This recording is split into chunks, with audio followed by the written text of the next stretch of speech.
A quiet phone line bridged two of the world's most powerful men, yet what passed through it could reshape the fate of nations. When Russian President Vladimir Putin and former US President Donald Trump spoke in a one-hour telephonic conversation, the world was not meant to hear the details, but whispers emerged, as they always do when empires collide in words rather than weapons. The Ukraine conflict, a brutal war that has defined the new Cold War era, took center stage in their discussion. Putin made it abundantly clear: Russia will not back down. Their goals in Ukraine remain unchanged. His words carried the same weight.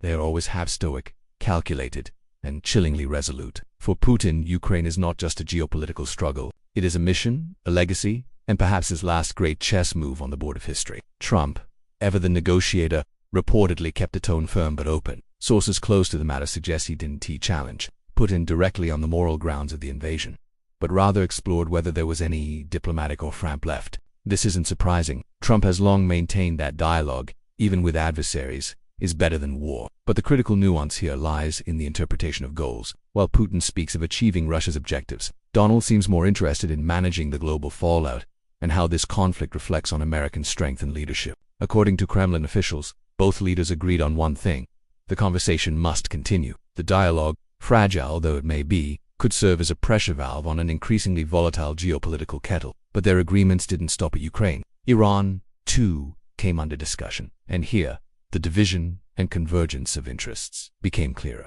Putin emphasized that the Iran issue must be solved through diplomatic means.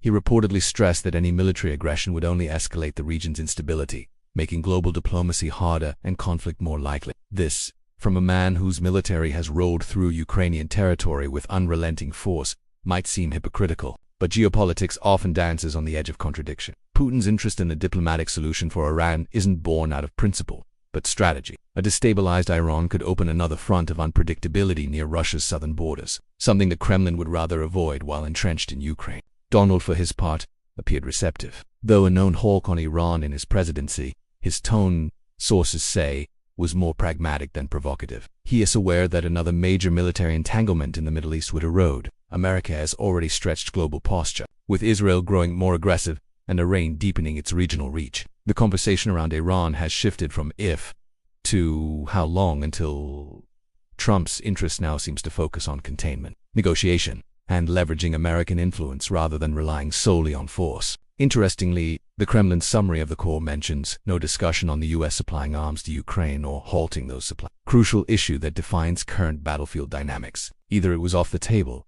or too sensitive to confirm.